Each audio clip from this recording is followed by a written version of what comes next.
Stéphane Alix et l'énigme de l'après-vie la mort, ce mot qui glace, évoque une fin brutale, un vide insurmontable.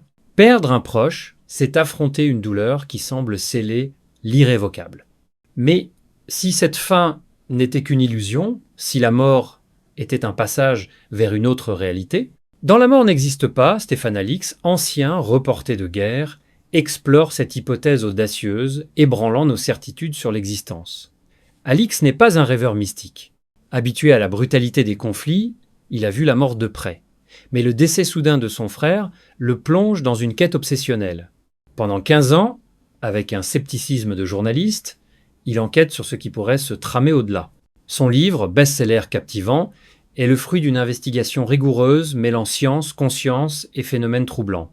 Une enquête rigoureuse Alix adopte une démarche méthodique, loin des clichés ésotériques. Il examine des phénomènes comme les expériences de mort imminente, MI, les contacts médiumniques et les synchronicités.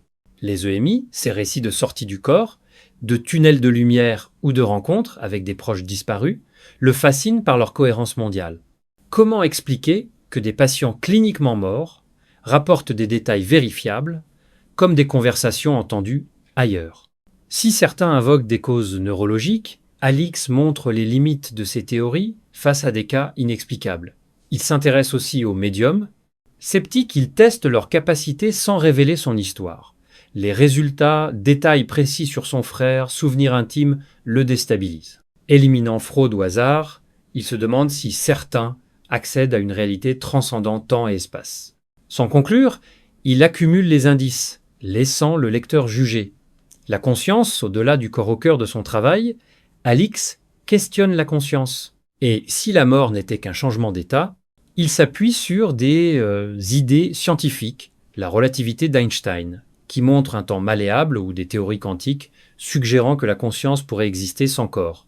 Ces hypothèses résonnent avec des témoignages de synchronicité, de rêves prémonitoires ou de présence ressentie, expériences qu'Alix lui-même confie avoir vécues. Repenser la mort, réinventer la vie la mort, n'existe pas, n'est pas qu'une enquête sur l'au-delà, c'est une réflexion sur notre rapport à la mort. Alix ne cherche pas à convaincre, mais à ouvrir des perspectives.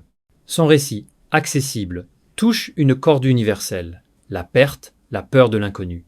Il nous aide à apprivoiser cette angoisse, suggérant que la mort pourrait être une transformation, non une fin. Ce livre séduit par son équilibre entre rigueur et émerveillement. Sceptique ou curieux, y trouve matière à réflexion. Chaque page est une invitation à explorer l'inconnu avec un esprit ouvert, à questionner nos certitudes. Une lueur d'espoir reine, refermant l'ouvrage, le mystère de la mort s'épaissit, mais s'illumine d'espoir. Alix n'apporte pas de réponse définitive, mais un panorama d'indices suggérant que la conscience pourrait perdurer. Son enquête est un voyage intellectuel et humain, un appel à écouter, interroger, ressentir. Si la mort n'est qu'un passage, la vie prend une nouvelle profondeur. Le voile de l'inconnu se soulève, révélant une réalité peut être plus vaste et plus belle que nos rêves. L'aventure commence.